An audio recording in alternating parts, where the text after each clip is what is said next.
Bonjour et bienvenue sur la chaîne Paradoxe, la chaîne exclusivement dédiée au paradoxe. La semaine dernière, je vous ai présenté le paradoxe des bancs publics. Revenons un instant sur l'énoncé. Dans un parc, il y a 3 bancs à 2 places. Marc et Sophie vont s'asseoir au hasard. Quelle est la probabilité qu'ils se retrouvent sur le même banc? Dans le paradoxe du cube, nous avons insisté sur le principe d'invariance. Ici, nous allons insister sur le principe de symétrie et d'indépendance, sous-entendu par le principe d'indifférence. Procédons par ordre. La réponse 1/3 se comprend rapidement. Chacun choisit indépendamment et avec équiprobabilité l'un des bancs. Une fois le tirage effectué, chacun va s'asseoir sur le banc sélectionné. Le processus de sélection est symétrique, les hasards indépendants. Cette réponse respecte le principe d'indifférence. La réponse 1 sur 5 appelle une explication plus délicate. On peut imaginer que chacun choisit indépendamment et avec équiprobabilité l'une des 6 places. Une fois le tirage effectué, chacun se présente devant la place sélectionnée. S'il s'avère qu'ils ont sélectionné tous les deux la même place, alors chacun effectue à nouveau un tirage au sort jusqu'à ce que les 2 places soient distinctes. La probabilité qu'ils se trouvent alors sur le même banc est de 1 sur 5. Mais une manière équivalente serait que l'un tire au sort parmi les 6 places et qu'ensuite l'autre tire au sort parmi les 5 places restantes. Avec cette version, on entrevoit le problème de ce processus. Les hasards des 2 protagonistes ne sont pas symétriques et pas indépendants. La réponse 1 sur 5 n'est pas compatible avec le principe d'indifférence. Des 2 réponses 1/3 et 1 sur 5, seule la réponse 1/3 respecte le principe d'indifférence.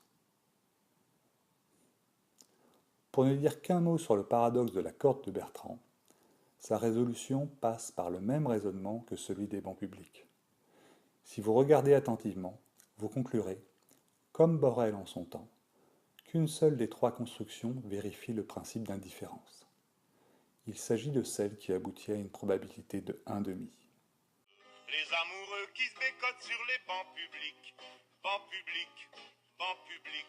en se disant des je t'aime pathétiques, ont des petites gueules bien sympathiques. Pour le paradoxe du jour, je vais vous parler du paradoxe de Simpson. Un paradoxe dû à Homer Simpson. Non, à Edward Simpson, statisticien britannique du XXe siècle. Une étude médicale sur le succès de 2 traitements contre les calculs rénaux donne les résultats suivants. Le taux de guérison avec le traitement A est de 78% et il est de 83% avec le traitement B. Cela semble révéler que le traitement B est plus efficace que le traitement A. Maintenant, en prenant en compte la taille des calculs rénaux, la comparaison prend une autre tournure. Pour les petits calculs, le traitement A donne 93% de guérison et le traitement B 87%. Pour les gros calculs, le traitement A donne 73% de guérison et le traitement B 69%. Le traitement A semble maintenant plus efficace, à la fois pour les petits et les gros calculs. L'information au sujet de la taille des calculs a inversé les conclusions concernant l'efficacité de chaque traitement.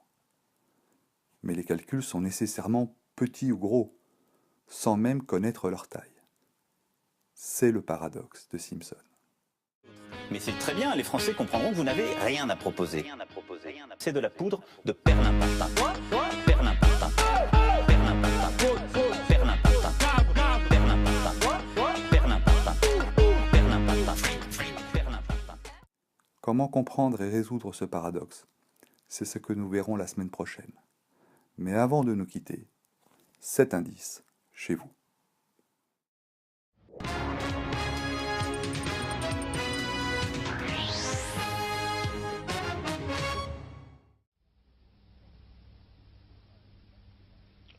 Au revoir.